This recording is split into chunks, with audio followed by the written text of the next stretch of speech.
Hello, Lisa here. Welcome back to my channel and welcome to Tarot by the Book. If you are new to this series, this is a weekly series on my channel where I share with you a week ahead tarot reading, just a basic 3-card for the collective kind of reading using my tarot deck that I've randomly selected for the week.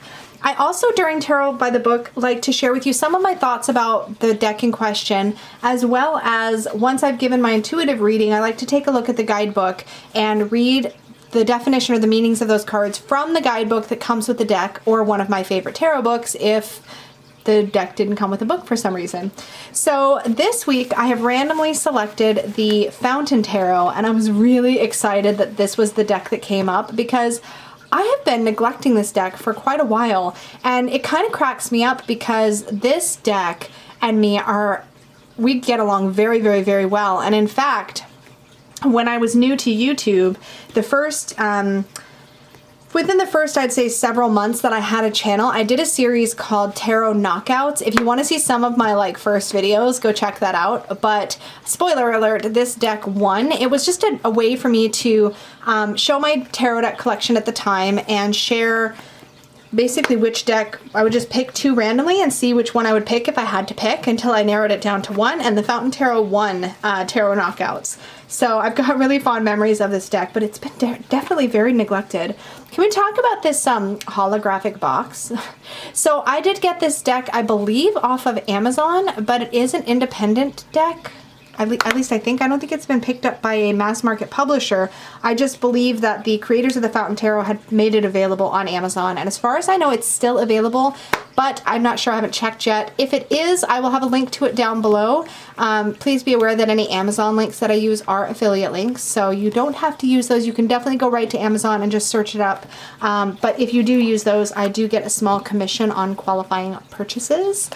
So the Fountain Tarot comes in this really nice wraparound box, and I think this was the first deck I ever had that came in this style of box, and I love this style of box. There's no extra pieces, it's really easy to get the deck out, and I really, really love this. The Fountain Tarot, I just can't with the holographic. It's so distracting, but it's so pretty. The Fountain Tarot is a deck that is entirely painted in oil paint. And the artwork is really, really beautiful. Some people have described this deck as cold, but I don't see it as cold at all. I see it as very clean. There's something very crisp and clear about working with this deck. I love the artwork. I think it's incredibly well done. The meanings of the cards are so easy for me to see, and it's just a joy to read with this deck. It helped me quite a bit on my tarot journey to really expand my understanding of the cards, and it's just always going to have a special place in my heart because of that. I find that this deck is incredibly approachable by clients as well. There is just a really approachable and modern quality to it, while still keeping some of that dreaminess, I guess, that I at least really enjoy about tarot in the first place.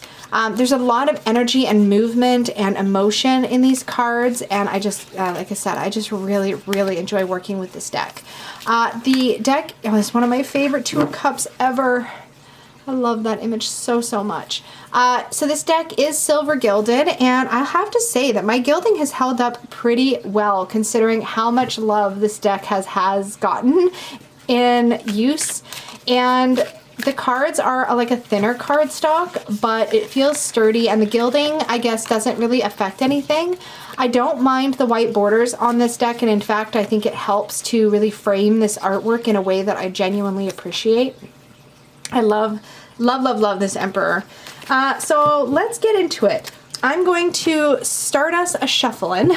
If you would like a reading, then you can either focus on the week ahead, which will be my focus during the reading, will be the week ahead for the collective, or you can focus as you watch me shuffle on a situation in your life, something that's sort of on your mind, and you can apply what I have to say about the cards to that situation as opposed to your week ahead. Totally up to you. But I do encourage you to take a couple deep breaths and get comfortable in your seat or wherever you might be as you're watching this video, and really center yourself so that you can take in the messages that are meant for you. I will be using 3 card positions as I do every week on this series. The card positions I work with for our week ahead is the Energy, obstacle and advice. So the obstacle card will be looking at the shadowy side of that card, and energy and advice will be looking at the upright sort of side of that card. I'll take a couple more shuffles and we'll get started.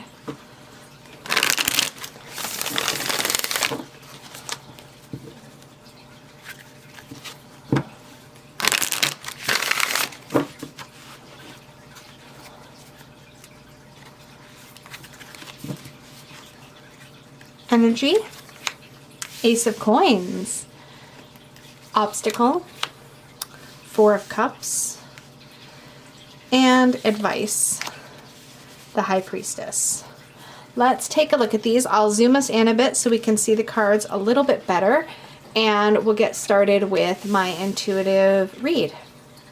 So as the energy of the week, we're looking at the Ace of Coins. This is definitely a card of new opportunities and of something we can clearly see is a door we can walk through. And often this has to do with tangible opportunities in our life. So not so much the intangible stuff, but real tangible stuff. Perhaps this is an opportunity to increase the amount of money that you make at your job. Perhaps this is the week you find out you go back to work after a lengthy time off, which a lot of us have been dealing with lately. Perhaps there's something else that is very tangible. It may not have to do with work, but it will be something that is seeable and feelable. There'll be an opportunity to benefit this week if you remain open to it. Sometimes these ace cards don't show up the way that we think that they will, so keep your eyes peeled for anything that might be a potential opportunity and try not to let those moments pass you by, because the ace suggests that the opportunity that you encounter this week could lead to something really great for you if you're open to it and you can kind of grasp hold of that sort of tiny, hard to see seed in the very beginning. Really, truly, I see the aces as the seeds of their suit, as sort of the nucleus of their suit. And so they contain a lot of potential, but that potential isn't always realized. So the most important part, though, is to spot that opportunity when it comes your way this week. The obstacle of the week ahead. So we're looking at the shadowy side of this Four of Cups. The Four of Cups is typically depicted in kind of a shadowy way, if I'm being completely honest. We often see somebody who's looking dissatisfied. And yet for me, fours are about stability. And when we look at the suit of cups, the realm of the emotions, we're looking at a stable emotional realm. When we're looking at this in shadow, though, what we see is somebody's dissatisfaction that has grown because things are stable. And it's kind of an interesting thing, but this is what begets that sort of grass is greener on the other side kind of mentality. We get comfortable, we're in our comfort zone, and things start to feel a little too samey. And that can lead to restlessness and boredom and that feeling of just things being really meh.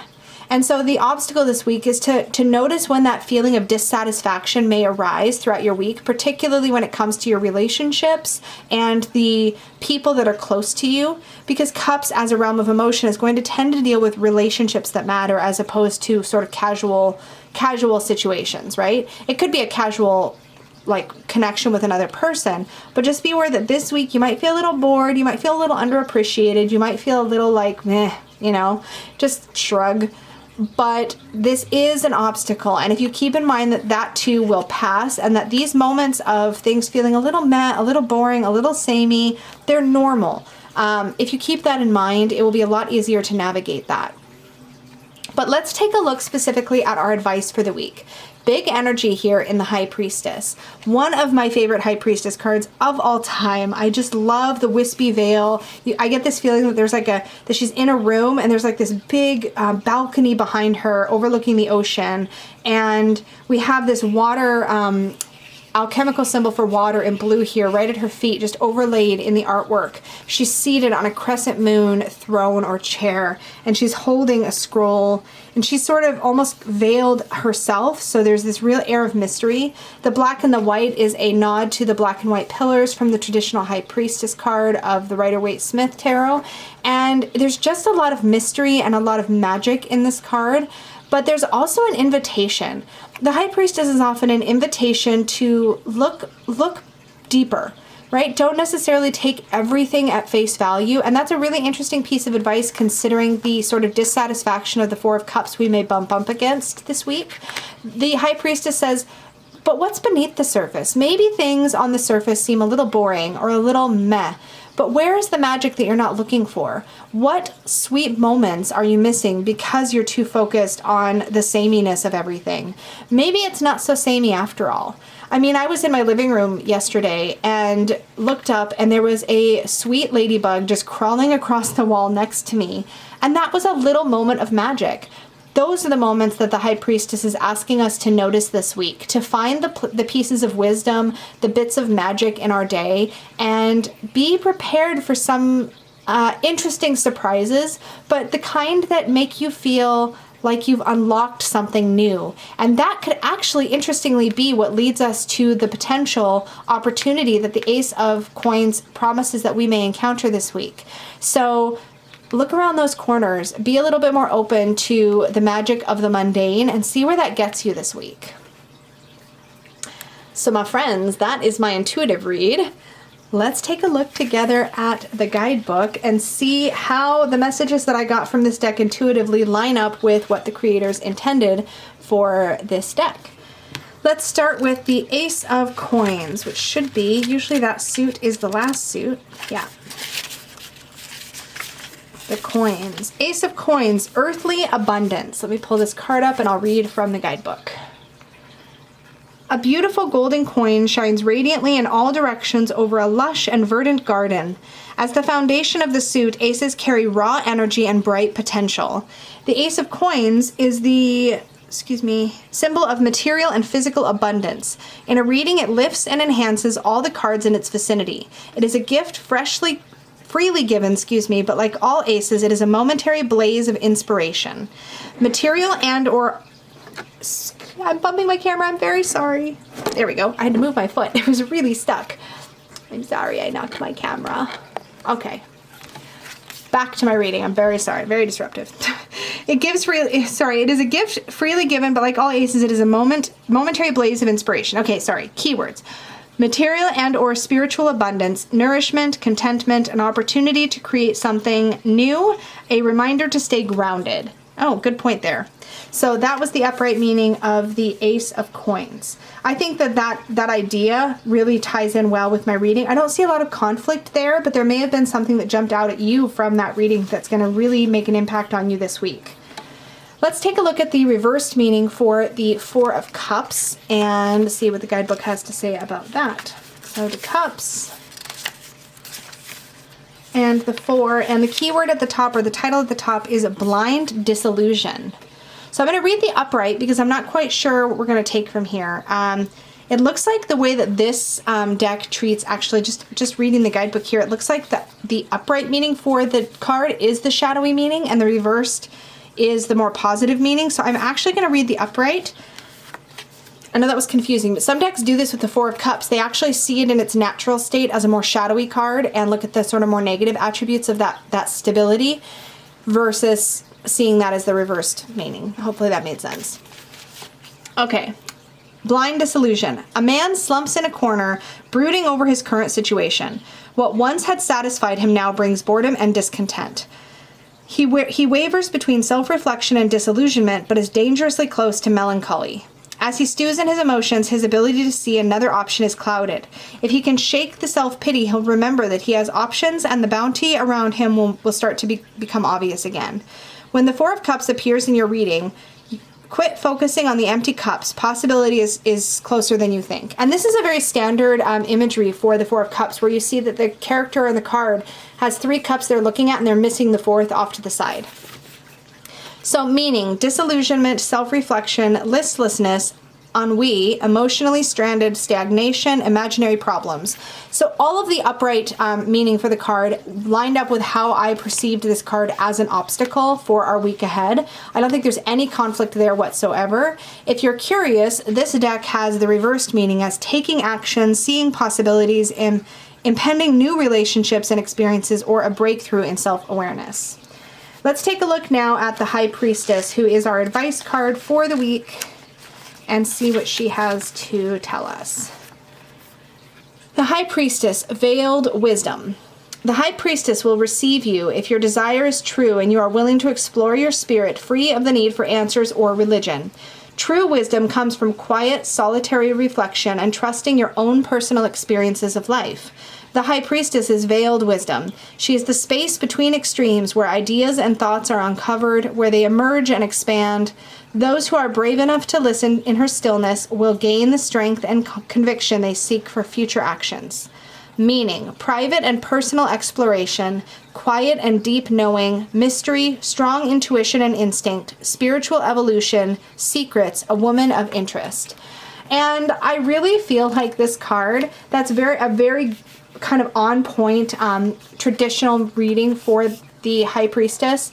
And I stand by my intuitive reading. I definitely think it's going to be important to look beyond the surface this week, to dive a little deeper this week. But there may be something from the book definition that really speaks to you and that feels like it's needed advice for you this week. That, my friends, is the Fountain Tarot. Oh, this is such a fun series to do. I really love this deck, and it was fun to get it out and play today. I am looking forward to hearing your feedback down below on how this week's reading resonated for you, if you found any useful messages, either in the intuitive reading or in the by the book reading. I'm curious to hear what you think of this deck. Is this one you would consider picking up? I absolutely love it. It's held up great. It's a great quality deck, and it's a really good, solid reader. So I have no complaints. It's definitely one of my favorites. I would love to hear your guys' feedback down below. Remember to like, share, subscribe, do all of that good stuff. And remember, if you want to book a personal reading with me, you can do that over at supportivetarot.com. Have a great day or evening wherever you might be, and I'll talk to you later. Bye!